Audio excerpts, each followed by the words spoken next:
When Samantha's work dinners began piling up like overdue bills, Mark did what any practical systems analyst would do. He investigated, quietly and methodically. But what he discovered was worse than he had anticipated, and it was about to make breakfast very uncomfortable. Mark wasn't the suspicious type. At least, that's what he liked to tell himself. However, when Samantha started clinging to her phone as if it were a lifeline and staying out networking until well past midnight, even he couldn't ignore it or dismiss it as harmless. In the beginning, she would at least send him updates from her work events. Now, she didn't even bother. Instead, she'd come home smelling faintly of a cologne he didn't recognize and brush off his questioning look with a distracted, "It's late. Can we not do this now?" Mark believed in one thing above all else: data. Emotions were fine, but they lied more often than they revealed the truth. Data, on the other hand, was different. Cold, hard evidence didn't get tangled up in the chaos of feelings.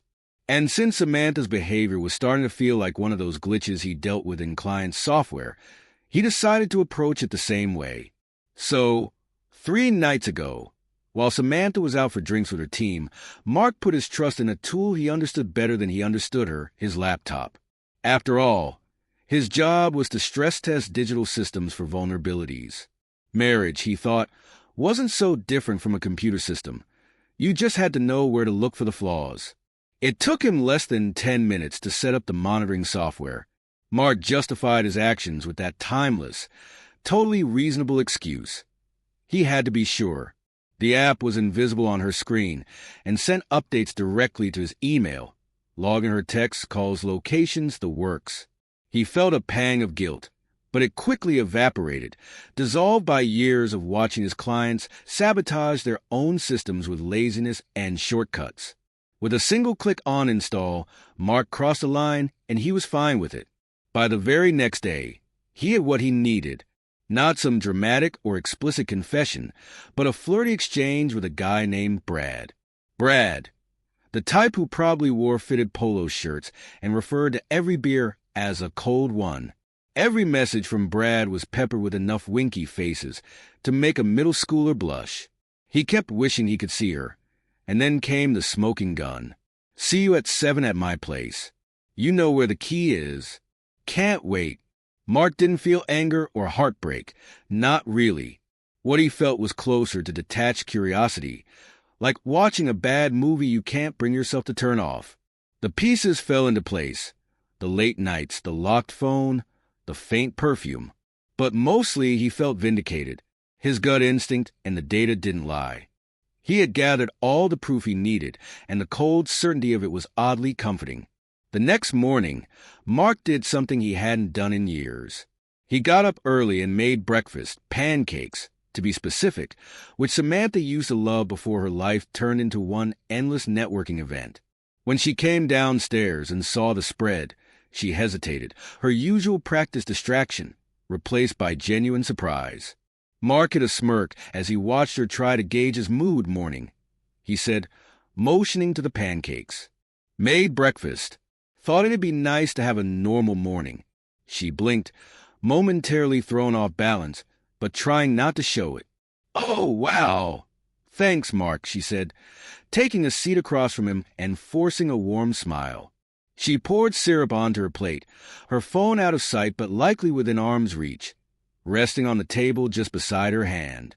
They ate in silence, with Mark occasionally breaking it by asking polite questions about her day or her plans. Samantha was careful with her answers, keeping them brief and courteous, unaware of what was about to unfold. When her plate was nearly empty, Mark leaned back, took a sip of coffee, and finally said it. "So, how's Brad?" Her fork froze midair. The shift in her expression was fascinating. A smooth transition from surprise to confusion, followed by a practiced smile that froze in place when she realized he was serious. "Who?" she managed, a little too quickly, her voice pitched higher than usual. "Brad," Mark repeated with a shrug, keeping his tone light and casual. "The guy you were with last night. Don't insult my intelligence, Sam. I've seen the text." Her face twisted into a mix of disbelief and anger. "You went through my phone?" she shot back, trying to sound indignant, though the guilt seeped into her expression like ink spreading on wet paper. "Yep," he replied, taking another bite of pancake and savoring it as if they were discussing the weather. "Turns out, when you leave your phone next to someone who tests security systems for a living, you're practically inviting him to take a peek."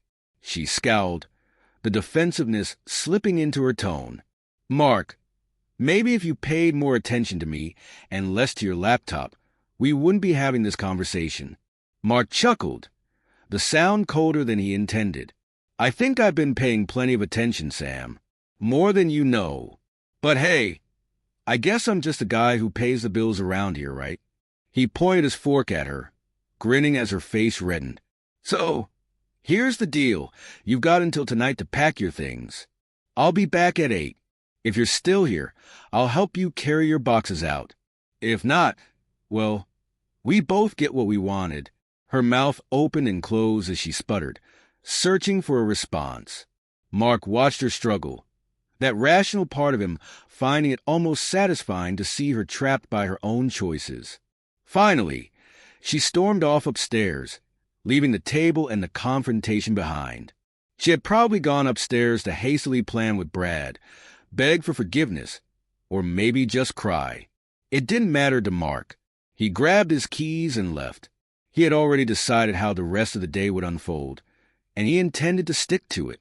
Mark returned home at exactly 8 p.m., just as he had said he would, the same unshakable calm wrapped around him like armor. Samantha's car was still in the driveway, as expected. He hadn't really believed she would leave without one last attempt at a performance. When he stepped inside, he found her sitting on the couch, looking tense. Her hair was disheveled, and a couple of half-packed boxes lay scattered around the room. She wore that familiar mix of sadness and defiance that had always worked in her favor. "Mark," she started, her voice softer than usual, trying to sound vulnerable. "Can we just talk for a minute?" "By all means," he replied, but he didn't sit. Instead, he leaned against the doorframe, crossing his arms, watching her with cool detachment. Samantha's gaze dropped, as though searching for the right words, a pause deliberately timed to add to the drama. "Look, I know I screwed up," she said hesitantly, "but maybe if you and I tried to—" "Spare me," Mark interrupted, gesturing toward the half-packed box near her feet. "I'm here to make sure you leave, not to play therapist." She gave him a look of wounded outrage, though they both knew she had rehearsed this moment, just like she rehearsed for those work events, all pretense, none of it genuine. "This isn't easy for me, Mark," she said, clutching at some invisible thread of sympathy. Mark shrugged, savoring the irony. "It's not supposed to be easy. It's hard to face consequences." Her eyes flashed with anger, but she kept her voice low and controlled. "Maybe if you paid as much attention to me as you do to your computers, none of this would have happened." "All right, that's on me, isn't it?" he replied, his tone deadpan. "You got bored, so here we are. Maybe I should have downloaded some new software, updated my relationship protocols to keep you entertained." "Is that really how you're going to handle this?" she asked, her voice rising with desperation. "Throw away years of marriage because of one mistake?" She made one last attempt at theatrics. Her eyes welled up, and her hand rested over her chest, dripping with stage sincerity. It was the kind of performance he used to fall for. "Funny how you can call it one mistake," Mark said coldly, "when it's been months of texting, sneaking around, and meeting up with Brad. Or does your math work differently?" Her face hardened again, her bristling anger taking over. "I've had enough of this," she snapped, her voice losing its soft edge. "You can't just throw me out." "Oh, I'm not throwing you out," Mark replied, pulling a neatly folded piece of paper from his jacket pocket. He handed it to her with a small, smug smile. "I thought you might want to keep this as a memento." Samantha frowned, snatching the paper from his hand. She unfolded the paper, her eyes scanning the words as her face paled. "Dear Brad, thanks for taking over so much of my wife's time. She's clearly happier with you." "Oh!" And you're welcome to the bills she's racked up under my roof. Thought you'd like to know she won't be staying here anymore. Good luck explaining that to your wife. Mark. Samantha's mouth fell open, her hands trembling as she held the letter. You sent this to him? Oh, I sent it to him, all right, Mark said, his tone calm and unwavering. And since I had a little extra time this afternoon, I also sent a copy to his wife. Lovely woman. She found it just as interesting as I did. Her face went white, the shock quickly transforming into anger. You had no right, she spat. Actually, I had every right, he replied, still cool and composed. You wanted Brad? Well, now he gets the whole package. And you? You get to explain it to everyone you managed to fool along the way. Samantha glared at him, her fists clenched tightly, wearing the look of someone who had just realized the game was over, and she'd lost. I never thought you'd do something this petty. Mark let out a short, hollow laugh. Petty? No, Sam, I'm just thorough. It's what I'm paid to do. He pointed to her half-packed boxes with a smirk. Now get packing. I've done more than enough for you, Mark said, his voice firm and final. Samantha opened her mouth, probably to argue, scream, or maybe even cry, but no words came. For once, she stood there completely at a loss. And for Mark, that was almost enough. After Samantha left, Mark sat alone in the quiet house. He half expected her to come back, banging on the door with some desperate, last-ditch excuse or an empty apology. But as the minutes ticked by, the silence remained unbroken. Outside, her car finally pulled away, its taillights shrinking into the dark. For the first time in what felt like years, Mark took a deep, steady breath. The last few months had felt like being trapped in a twisted game, moving pieces in a puzzle he couldn't see. But now that it was over, he felt something strange, not relief, not sadness, just emptiness. It was as if all the noise that had consumed his life had been abruptly cut off. Yet, that emptiness was accompanied by something else, a quiet sense of closure. It felt like shutting a door that had been creaking open for far too long. He wasn't sure what his next move would be or how he'd move on from everything. Maybe he'd take up running, or finally go on that road trip he'd been putting off for years. Whatever it was, he knew one thing for certain. He wouldn't be looking back.